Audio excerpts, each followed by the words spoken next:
राधे राधे सखियों। आज हम उत्तम संतान प्राप्ति के लिए किए जाने वाले व्रत के बारे में बात करेंगे। यह व्रत संतान सप्तमी के नाम से जाना जाता है। भाद्रपद शुक्ल सप्तमी को संतान सप्तमी कहते हैं। इस व्रत को स्त्रियां संतान प्राप्ति के लिए, संतान की रक्षा के लिए, अद्भुत पुत्र प्राप्ति के लिए किया करती है। दोपहर को चौक पूजकर धूप, चंदन, अक्षत, सुपारी आदि चढ़ाकर शिव पार्वती की पूजा की जाती है। इस दिन महिलाएं शिव जी को एक डोरा अर्पण करती है और वरदान स्वरूप उस धागे को वापस लेकर धारण करती है। तो चलिए कथा की शुरुआत करते हैं। एक बार श्री कृष्ण ने युधिष्ठिर को बताया कि किसी समय लोमस ऋषि मथुरा गए थे। मेरी माता देवकी व पिता वासुदेव की भक्ति से प्रसन्न होकर लोमस ऋषि ने बताया कि उन्हें असमय मारे जाने वाले पुत्रों के कारण होने वाले शोक से मुक्त होने के लिए माता देवकी को संतान सप्तमी का व्रत करना चाहिए। इसे मुक्त भरण भी कहते हैं। इससे तुम्हारे शोक दूर होकर पुनः पुत्र प्राप्ति होगी और तुम्हारे पुत्र यूं असमय नहीं मारे जाएंगे। उन्होंने बताया कि राजा नहुष की रानी चंद्रमुखी ने भी यह व्रत किया था। तब देवकी जी ने पूछा कि मुझे इस व्रत का विधि विधान बताइए और चंद्रमुखी जी की कथा भी सुनाइए। लोमस ऋषि ने कहा, अयोध्या के तपस्वी राजा का नाम नहुष था तथा उन्हीं अयोध्या नगरी में एक ब्राह्मण भी रहा करता था। उसका नाम विष्णुदत्त था और उनकी पत्नी का नाम रूपमती था।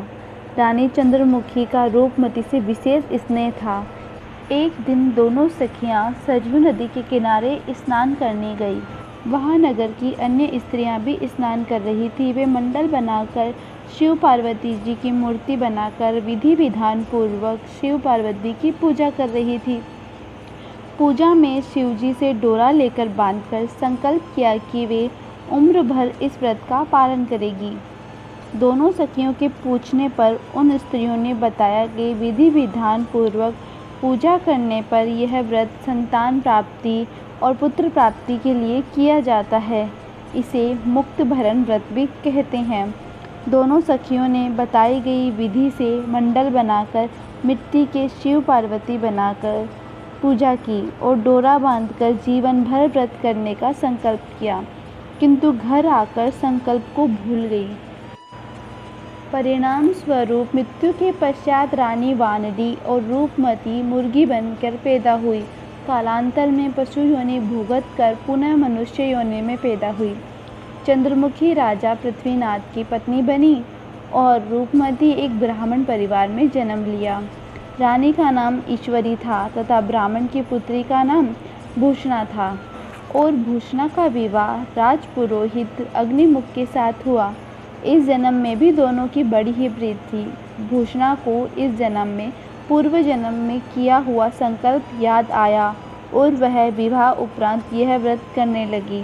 उसके व्रत के प्रभाव से वह सुंदर व स्वस्थ 8 पुत्रों की माँ बनी, किंतु रानी ईश्वरी को यह संकल्प याद न आया और दीर्घ काल के उपरांत उसे गूंगा और बहरा पुत्र प्राप्त हुआ। वह भी 9 वर्षों में उम्र पाकर चल बसा।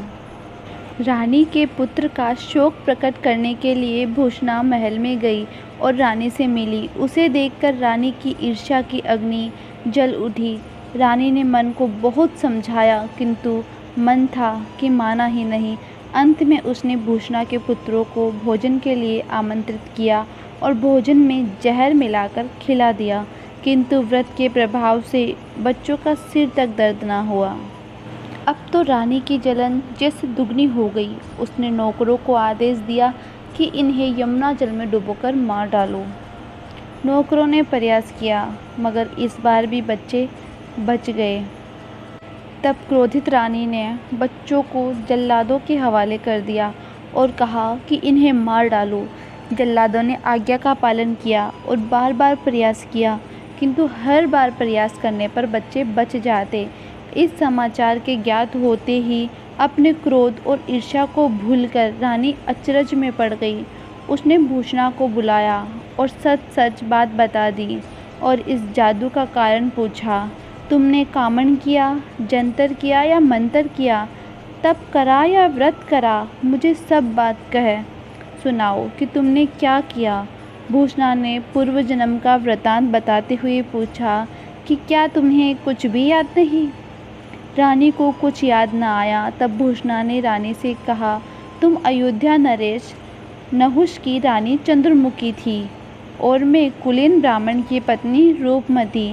दोनों ने यमुना के तीर पर अन्य स्त्रियों को व्रत करते देख स्वयं भी डोरा बांधकर इस व्रत को उम्र भर करने के लिए प्रण लिया और संकल्प किया, किंतु दोनों ही मती मारी गई थी कि इस संकल्प को लेकर भूल गई।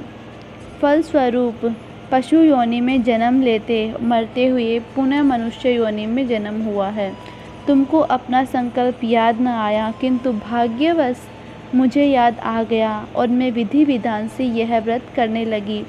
इस व्रत के प्रभाव से मेरे बच्चों का जीवन रक्षा हुई है। रानी ईश्वरी ने बार बार अपनी सखी से क्षमा मांगी और विधि विधान पूछकर संतान सुख लेने वाले व कष्टों से मुक्त करने वाले मुक्त भरण व्रत को किया। उसे अब एक सुंदर और स्वस्थ बालक उत्पन्न हुआ। वह दीर्घायु वाला और प्रतापी राजा बना। इस प्रकार यह कथा सुनने, कहने, व्रत करने वाले सभी को पुत्र सुख, संतान सुख, भूषणा जैसे पुत्रों की प्राप्ति होती है।